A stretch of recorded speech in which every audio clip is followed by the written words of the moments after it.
There's one thing that all great shooters have in common, and that's complete control over their mechanics. That's not something you're born with, you have to practice it.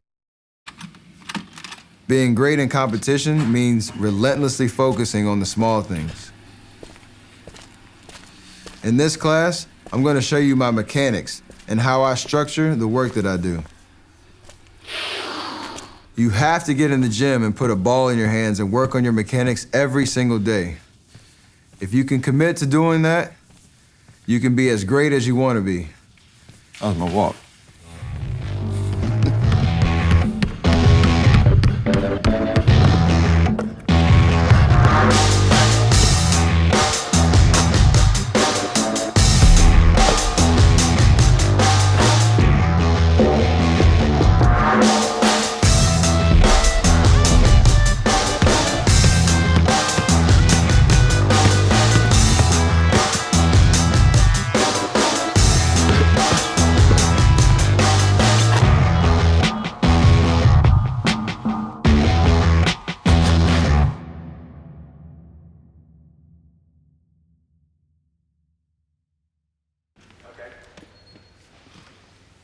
Roll 3. Growing up, I was always the littlest guy on my team.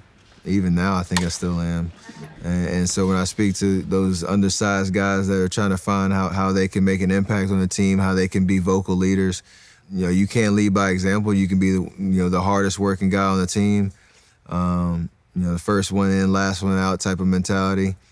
That underdog, kind of thought process is something that drove me for a very long time to prove, naysayers wrong, but mostly it's all based on the confidence that you have in yourself. You don't listen to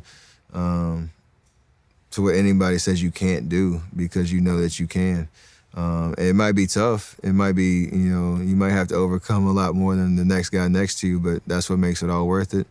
You can impact, people by how you approach your everyday, and that's something that I still try to do. There were 2 huge turning points in my life when I kind of understood a lot about myself and the certain decisions that I made. I didn't necessarily regret them, but it exposed me to my own kind of confidence and thought process. And when I was a freshman, I didn't take a chance at trying out for the varsity team. I felt a little scared, a little nervous, and I think I took the easy way out trying to play JV and not really, putting myself out there and shooting for the moon. And about halfway through my JV season, I really regretted that decision because I felt like I was good enough to play on the next level, but I didn't really have that belief to put that into action when the time mattered. And so I told myself I would never be timid about anything like that ever again. And then, fast forward to my senior year in high school, I wasn't getting recruited as heavily as I thought I was supposed to. The waiting process trying to get recruited was really stressful. It really nagged at me pretty much every day. It drove me to work hard, but then when I didn't have any patience then. I was getting frustrated with the process because I felt like the time that I had put in and my own belief in my game at that point wasn't being reflected in the scholarship offers and the attention from the big-time Division I schools, and none of it worked out. And so it wasn't a great feeling, but when I was able to pick a school in Davidson, a real small school, nobody knew about them from a basketball standpoint, that I was able to create my own journey and my own story, and understanding the power and the beauty in that, and embracing it.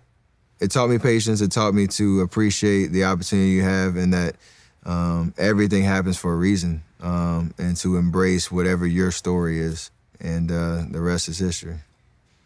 I'm Stefan Karri, and this is my masterclass.